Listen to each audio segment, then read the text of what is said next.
हरे Krishna. Shrimad Bhagavatam canto 11 chapter 23 Avanti ब्राह्मण का गीत। सुखदेव गोस्वामी ने कहा, जब भक्तों में श्रेष्ठ श्री उद्धव ने दशार्ष प्रमुख भगवान मुकुंद से इस तरह सादर अनुरोध किया तो पहले उन्होंने अपने सेवक के कथन की उपयुक्तता स्वीकार की। फिर वे भगवान जिनके यशस्वी कार्य सुनने के सर्वाधिक योग्य हैं उन्हें बतलाने लगे। भगवान श्री कृष्ण ने कहा, हे बृहस्पति शिष्य, जिस जगत में कोई भी ऐसा साधु पुरुष नहीं है जो असभ्य व्यक्तियों के अपमानजनक शब्दों से विचलित हुए अपने मन को फिर से स्थिर कर सके।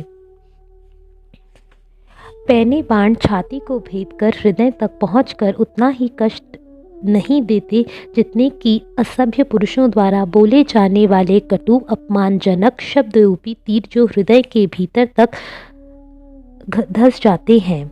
हे उद्धव, इस संबंध में एक अत्यंत पावन कथा कही जाती है जिसे अब मैं तुमसे कहूँगा, तुम उसे ध्यान पूर्वक सुनो। एक बार किसी सन्यासी को दुर्जनों द्वारा नाना प्रकार से अपमानित किया गया, किंतु उसने धैर्य पूर्वक स्मरण किया कि वह अपने ही विगत कर्मों का फल भोग रहा है। मैं तुमसे यह इतिहास तथा उनसे जो कुछ कहा था उसे सुनाऊंगा। अवंती देश के किसी समय कोई एक ब्राह्मण रहता था जो अत्यंत धनी था और समस्त ऐश्वर्यों से माला माल था तथा व्यापार कार्य में लगा हुआ था, किंतु वह अत्यंत कंजूस, कामी, लालची तथा क्रोधी था। उसका घर धर्म तथा वैध इंद्रिय तृप्ति से विहीन होने से उसने पारिवारिक जनों तथा अतिथियों का ठीक से यहाँ तक कि वाणी से भी आदर नहीं होता था। वह समुचित अवसरों पर अपने शरीर की भी इंद्रिय तृप्ति नहीं होने देता था। चूँकि वह हृदय से कठोर तथा कंजूस था, इसलिए उसके पुत्र, उसके ससुराल वाले, उसकी पत्नी, उसकी पुत्रियां तथा नौकर उसके प्रति वैर भाव रखने लगे। ऊब जाने के कारण वे उससे कभी भी स्नेहपूर्ण व्यवहार नहीं करते थे। इस तरह 5 पारिवारिक यज्ञों के अधिष्ठाता देव उस ब्राह्मण से क्रुद्ध हो उठे जो कि कंजूस होने के कारण अपनी संपत्ति की रखवाली यक्ष की तरह करता था और जिसका ना इस जगत में ना ही उस लोक में कोई अच्छा गंतव्य था और जो धर्म तथा विषय भोग से पूरी तरह विहीन हो गया था। वे, हे वादन्य उद्धव, इन देवताओं की उपेक्षा करने से उसके पुण्य तथा उसकी सारी संपत्ति का भंडार खाली हो गया। उसके बारंबार निशेष प्रयास द्वारा संचित भंडार पूरी तरह यक्ष हो गया। हे उद्धव, इस तथा कथित ब्राह्मण का कुछ धन उसके संबंधियों ने, कुछ चोरों ने, कुछ भाग्य ने, कुछ काल के फेर ने, कुछ सामान्य जनों ने तथा कुछ सरकारी अधिकारियों ने हथिया लिया। अंत में जब उसकी संपत्ति पूरी तरह नष्ट हो गई तो वह ब्राह्मण, जिसने कभी भी धर्म या इंद्रिय भोग नहीं किया था, अपने पारिवारिक जनों से उपेक्षा किए जाने लगा। इस प्रकार वह असहनीय चिंता का अनुभव करने लगा। अपनी सारी संपत्ति खो जाने से उसे महान पीड़ा तथा शोक हुआ। उसका गला आंसुओं से रुद्ध हो गया और वह दीर्घ काल तक अपनी संपत्ति के बारे में सोचता रहा। तब उसके मन में वैराग्य की प्रबल अनुभूति जागृत हुई। ब्राह्मण इस प्रकार बोला, हाय, क्या दुर्भाग्य है मेरा। मैंने उस धन के लिए इतना कठिन परिश्रम करते हुए व्यर्थ ही अपने को कष्ट पहुंचाया जो ना तो धर्म के लिए था ना ही भौतिक भोग के लिए था। सामान्यतः कंजूसों की संपत्ति उन्हें कभी कोई सुख नहीं दे पाती। उस जीवन में यह उनका मन आत्मपीड़न करती है और उनके मरने पर उन्हें नरक भेजती है। प्रसिद्ध व्यक्ति की जो भी शुद्ध ख्याति होती है और गुणवान में जो भी प्रशंसनीय गुण रहते हैं, वे कश्चित मात्र लालच से उसी तरह नष्ट हो जाते हैं जिस तरह आकर्षक शारीरिक सौंदर्य रंच मात्र श्वेत कृष्ट से नष्ट हो जाता है। सभी मनुष्यों को संपत्ति की कमाई, प्राप्ति, वृद्धि, रक्षा, व्यय, हानि तथा उपभोग में भारी श्रम, भय, चिंता तथा भ्रम का अनुभव होता है। चोरी, हिंसा, असत्य भाषण, दोहरा बर्ताव, काम, क्रोध, चिंता, दर्प, झगड़ा, लड़ाई, शत्रुता, अविश्वास, ईर्ष्या, स्त्रियों के द्वारा उत्पन्न संकट, जुआ खेलना तथा नशा करना, यह 15 दुर्गुण संपत्ति लोभ के कारण मनुष्यों को दूषित बनाने वाले हैं। यद्यपि ये दुर्गुण है, किंतु लोग भ्रमवश इनको महत्व देते हैं। इसलिए जिस व्यक्ति को जीवन का असली लाभ उठाना हो, वह वांछित भौतिक संपत्ति से अपने को अलग रखे। यहाँ तक कि मनुष्य के सगे भाई, पत्नी, माता पिता तथा मित्र जो उससे प्रेम से बंधे थे, तुरंत ही अपना स्नेह संबंध तोड़ लेते हैं और एक कौड़ी के कारण शत्रु बन जाते हैं। ये संबंधी तथा मित्रगण थोड़े से भी धन के लिए अत्यंत उद्वेलित हो उठते हैं और क्रोध से आग बबूला बन जाते हैं। प्रतिद्वंदी बनकर वे तुरंत सारी सद्भावनाएं त्याग देते हैं और क्षण भर में ही उसका परित्याग करके उसकी हत्या तक की नौबत आ जाती है। जो लोग देवताओं द्वारा भी प्रार्थित मनुष्य जीवन प्राप्त करते हैं और उस मनुष्य जन्म में सर्वोत्तम ब्राह्मण पद को प्राप्त होते हैं, वे अत्यंत भाग्यशाली हैं। यदि वे इस महत्वपूर्ण अवसर की अवहेलना करते हैं तो वे निश्चय ही अपने निजी हित का हनन करते हैं और विकट दुखद अंत को प्राप्त होते हैं।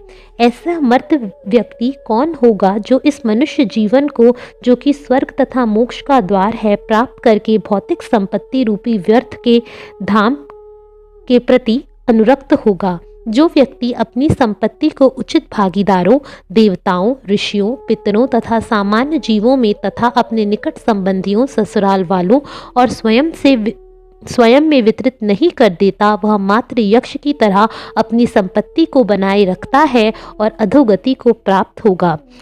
विवेकशील व्यक्ति अपने धन, यौवन तथा बल को सिद्धि प्राप्त करने में लगाने में सक्षम होते हैं, किंतु मैंने आकुल होकर अपनी संपत्ति के संवर्धन के व्यर्थ के प्रयास में ही इनको लुटा दिया है। अब वृद्ध हो चुकने पर मैं क्या प्राप्त कर सकता हूँ? बुद्धिमान मनुष्य संपत्ति पाने के लिए व्यर्थ के सतत प्रयासों से कष्ट क्यों भोगे? निसंदेह यह सारा संसार किसी की माया शक्ति से अत्यधिक मोहग्रस्त है।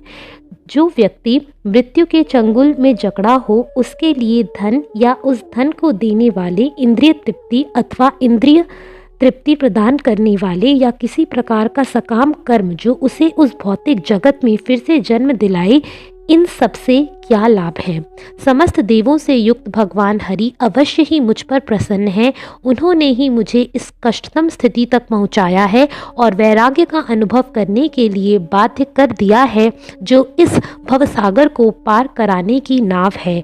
यदि मेरे जीवन का कोई समय शेष है तो मैं तपस्या करूंगा और अपने शरीर की आवश्यकताओं को कम से कम कर दूंगा। अब मैं और अधिक भ्रम में ना पड़कर जीवन के समग्र आत्महित में लगकर अपने आप में तुष्ट रहूंगा। इस तरह इन तीनों लोकों के अधिकाष्ट देवता मुझ पर कृपा करें। निसंदेह महाराज खटवांग को क्षण भर में वैकुंठ लोक प्राप्त हो गया था। भगवान कृष्ण ने कहा, वह दृढ़ संकल्प वाला सर्वोत्तम अवंती ब्राह्मण अपने हृदय की इच्छा रूपी ग्रंथियों को खोलने में समर्थ हो गया। तब उसने शांत और मौन सन्यासी साधु की भूमिका ग्रहण कर ली। वह अपनी बुद्धि, इंद्रियों तथा प्राणवायु को अपने वश में रखते हुए पृथ्वी पर विचरण करने लगा। भिक्षा मांगने के लिए वह विविध नगरों तथा ग्रामों में अकेले ही यात्रा करता। उसने अपने उच्च आध्यात्मिक पद का प्रचार नहीं किया, इसलिए अन्य लोग उसे पहचान नहीं पाते थे। हे दयालु उद्धव, उस वृद्ध को मलिन भिखारी के रूप में देखकर उद्यमी व्यक्ति अनेक प्रकार से उसे अपमानित करने लगे। इनमें से कुछ लोग तो उसका सन्यासी दंड छीन लेते और कुछ उस जलपात्र को, जिसे वह भिक्षा पत्र के रूप में काम में ले रहा था, कोई उसका मृगचर्म आसन तो कोई उसकी जपमाला ले जाता और कोई उसकी फटी पुरानी गुदड़ी चुरा लेता। वे इन वस्तुओं को उसे दिखा दिखा कर वापस करने का बहाना करते, किंतु उन्हें पुनः छिपा देते। जब वह भिक्षा द्वारा एकत्र किए गए भोजन को खाने के लिए नदी के तट पर बैठता तो ऐसे पापी धूर्त आकर उस पर पेशाब कर देते और उसके सिर पर थूकने का दुस्साहस करते। यद्यपि उसने मौन व्रत धारण कर रखा था, किंतु वे उनसे बोलवाने का प्रयास करते और यदि वह न बोलता तो उसे लाठियों से पीटते थे। अन्य लोग उसे यह कहकर प्रताड़ित करते थे कि वह आदमी चोर है। अन्य लोग उसे रस्सी से बांध देते और चिल्लाते, इसे बांध दो, इसे बांध दो। वे यह कहकर उसकी आलोचना और अपमान करते, यह व्यक्ति तो ढोंगी और ठग है। यह व्यक्ति धर्म को इसलिए पेशा बनाए हुए है क्योंकि इसने अपनी सारी संपत्ति गंवा दी है और इसके परिवार वालों ने इसे बाहर निकाल दिया है। कुछ लोग यह कहकर उसका मजाक उड़ाते, जरा देखो ना इस अत्यंत शक्तिशाली ऋषि को, यह हिमालय पर्वत की तरह धैर्यवान है। यह अपने मौन व्रत से महान संकल्प करके अपना लक्ष्य पाने के लिए एक बगुले की भांति बना हुआ है। अन्य लोग उसके ऊपर अपमान वायु छोड़ते और कुछ लोग इस द्विज ब्राह्मण को जंजीरों से बांधकर पालतू पशु की तरह बंदी बनाकर रखते। वह ब्राह्मण समझ गया कि उसका सारा कष्ट अन्य जीवों से, प्रकृति की उच्च शक्तियों से तथा अपने ही शरीर से जन्य दुर्निवार है, क्योंकि वह विधाता द्वारा निश्चित हुआ है। इन निम्न कोटि के व्यक्तियों द्वारा जो उसे पतित करने का प्रयास कर रहे थे, अपमानित होने पर भी वह अपने आध्यात्मिक कर्म में अडिग बना रहा। सतोगुण में अपना संकल्प स्थिर करके वह निम्नलिखित गीत गाने लगा। ब्राह्मण ने कहा, ना तो ये सारे लोग मेरे सुख या दुख के कारण है, ना ही देवता, मेरा शरीर, ग्रह, मेरे विगत कर्म या काल ही, प्रत्युत यह तो एकमात्र मन है जो सुख तथा दुख का कारण है, जो भौतिक जीवन को निरंतर घुमाता रहता है। शक्तिशाली मन भौतिक गुणों को कार्यशील बनाता है, जिससे सतो, तमो तथा रजोगुण से संबंध विभिन्न प्रकार के भौतिक कार्यकलाप विकसित होते हैं। इनमें से प्रत्येक गुण वाले कार्यों से संगत जीवन दशाएं, गतियां उत्पन्न होती हैं। परमात्मा यद्यपि भौतिक शरीर के भीतर संघर्षशील मन के साथ उपस्थित रहता है, किंतु वह प्रयास नहीं करता, निष्क्रिय रहता है, क्योंकि वह पहले से दिव्य प्रकाश में समन्वित होता है। वह मेरे मित्र की भांति कार्य करते हुए अपने दिव्य पद से केवल साक्षी बनता है। दूसरी ओर अत्यंत सूक्ष्म आत्मा रूप में इस मन को अपना चुका हुआ, जो भौतिक जगत के प्रतिबिंब को परावर्तित करने वाला दर्पण है। इस तरह मैं इंद्रिय विषयों का भोग करने में लगा हूँ और प्रकृति के गुणों के संपर्क के कारण बंधा हुआ हूँ। दान, धर्म, यम तथा नियम, शास्त्रों का श्रवण, पुण्य कर्म तथा शुद्ध बनाने वाले व्रत, इन सब का अंतिम लक्ष्य मन को वश में लाना है। निसंदेह परमेश्वर में मन की एकाग्रता ही सर्वोच्च योग है। यदि किसी का मन पूर्णतया स्थिर तथा शांत हो तो आप मुझे यह बतलाएं कि मनुष्य को कर्मकांडी दान तथा अन्य पुण्य कर्म करने की क्या आवश्यकता है, और यदि किसी का मन असंयमित रहता है, अज्ञान में डूबा रहता है, तो फिर उसके लिए इन कार्यों से क्या लाभ। सारी इंद्रियां अनंत काल से मन के वश में रही हैं और मन कभी भी किसी अन्य के बहकावे में नहीं आता। वह बलवानों से भी बलवान है और उसकी देवतुल्य शक्ति भयावह है। इसलिए जो अपने मन को वश में कर सकता है, वह सभी इंद्रियों का स्वामी बन जाता है। अनेक लोग इस दुर्जय शत्रु रूपी मन को, जिसके वेग असह्य हैं और जो हृदय को सताता है, जीत ना पाने पर पूर्णतया विमोहित हो जाते हैं और अन्यों से व्यर्थ की कलह ठान लेते हैं। इस तरह वे इस निष्कर्ष पर पहुंचते हैं कि अन्य लोग या तो उनके मित्र हैं अथवा उनके शत्रु हैं, या फिर उनसे उदासीन रहने वाले हैं। जो लोग अपनी पहचान इस शरीर से करते हैं, जो भौतिक मन की उपज है, उनकी बुद्धि मारी जाती है और वे मैं तथा मेरा के रूप में सोचते हैं, अपने इस भ्रम के कारण कि यह मैं हूँ किंतु वह अन्य कोई है। वे लोग अनंत अंधकार में भटकते रहते हैं। यदि आप यह कहते हैं कि ये लोग ही मेरे सुख या दुख का कारण हैं, तो फिर ऐसी धारणा होने पर आत्मा के लिए स्थान कहाँ रहता है। यह सुख तथा दुख आत्मा का नहीं होता, अपितु भौतिक शरीरों की अन्योन्य क्रियाओं का है। यदि किसी व्यक्ति की अपनी ही दांतों से अपनी जीभ कट जाए तो अपनी पीड़ा के लिए वह किस पर क्रोध करे।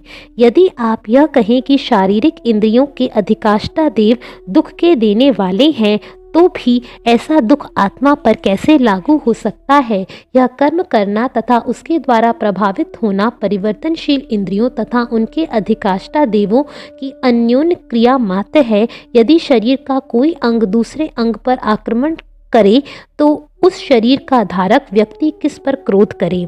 यदि आत्मा ही सुख तथा दुख का कारण होता तो हम अन्यों को दोष ना दे पाते, क्योंकि तब सुख या दुख आत्मा के स्वभाव होते। इस मत के अनुसार आत्मा से भिन्न अन्य कुछ विद्यमान नहीं होता, और यदि हमें आत्मा के अतिरिक्त और किसी वस्तु का अनुभव करना पड़ता तो वह मोह होता। इसलिए कोई अपने ऊपर या अन्यों पर क्रोध क्यों करे, क्योंकि इस मत के अनुसार सुख तथा दुख का वास्तविक अस्तित्व ही नहीं है। और यदि हम इस संकल्पना की परीक्षा करें कि ग्रह ही सुख तथा दुख के तुरंत कारण रूप हैं, तो भी नित्य आत्मा से उसका संबंध कहाँ है? आखिर ग्रहों का प्रभाव केवल उन्हीं वस्तुओं पर पड़ता है जिनका जन्म हो चुका है। इसके अतिरिक्त कुशल ज्योतिषियों ने बतलाया है कि किस तरह विभिन्न ग्रह एक दूसरे को केवल पीड़ा पहुंचाते हैं। इसलिए जीव जो कि इन ग्रहों तथा शरीर से पृथक है, वह अपना क्रोध किस पर प्रकट करे? यदि हम यह मान लें कि सकाम कर्म सुख तथा दुख का कारण है, तो भी हम आत्मा की बात नहीं करते। भौतिक कर्म का भाव तब उदय होता है जब कोई चेतन करता और भौतिक शरीर होता है, जो ऐसे कर्म के फल के रूप में सुख तथा दुख के विकारों को प्राप्त होता है। चूंकि शरीर में जीवन नहीं होता, इसलिए यह न तो सुख दुख का असली प्रापक हो सकता है और ना ही आत्मा को अंततः पूर्णतया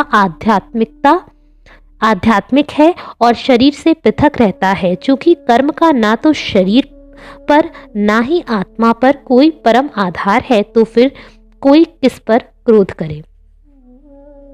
यदि हम काल को सुख तथा दुख का कारण मान लें, तो भी यह अनुभव आत्मा पर लागू नहीं हो सकता, क्योंकि काल भगवान की आध्यात्मिक शक्ति की अभिव्यक्ति है और जीव भी उसी शक्ति के अंश हैं जो काल के माध्यम से प्रकट होती है। यह निश्चित है कि आग अपनी लौ या चिंगनियों को नहीं जलाती, ना ही शीत अपने ही रूप ओलों को हानि पहुंचाती है। वस्तुतः आत्मा दिव्य है और भौतिक सुख दुख के अनुभव से परे है, इसलिए कोई किस पर क्रोध प्रकट करे? मिथ्या अहंकार मायामय जगत को स्वरूप प्रदान करता है और इस तरह वह भौतिक सुख तथा दुख का अनुभव करता है, किंतु आत्मा भौतिक प्रकृति से परे है। वह किसी भी स्थान, किसी भी दशा में या किसी भी व्यक्ति के माध्यम से भौतिक सुख तथा दुख द्वारा प्रभावित नहीं होता। जो व्यक्ति इसे समझ लेता है, उसे भौतिक सृष्टि से डरने की कोई बात नहीं है। मैं कृष्ण के चरण कमलों की सेवा में दृढ़ रहकर अविद्या के दुर्लभ सागर को पार कर जाऊंगा, उसकी पुष्टि पिछले आचार्यों द्वारा की गई है, जो परमात्मा अर्थात पूर्ण पुरुषोत्तम भगवान की भक्ति में स्थिर थे।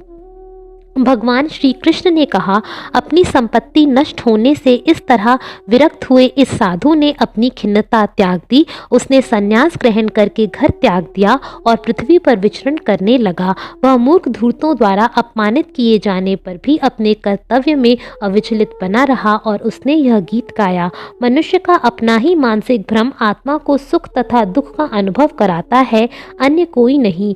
मित्रों, निरपेक्ष लोगों तथा शत्रुओं के विषय में उसकी धारणा तथा इस धारणा के चारों ओर जिस भौतिक जीवन का वह निर्माण करता है, सभी मात्र अज्ञान के कारण उत्पन्न होते हैं। हे उद्धव, तुम्हें चाहिए कि अपनी बुद्धि मुझ पर स्थिर करके अपने मन को पूरी तरह से वश में लाओ। योग के विज्ञान का सार यही है। जो कोई भी सन्यासी के इस गीत को सुनता या अन्यों को सुनाता है, जिसने परम पुरुष विषयक वैज्ञानिक ज्ञान प्रस्तुत हुआ है, तथा इस तरह जो कोई पूरे मनोयोग से इसका ध्यान करता है, वह फिर कभी भौतिक सुख दुख के द्वैत के अभिभूत नहीं होता। हरे कृष्णा।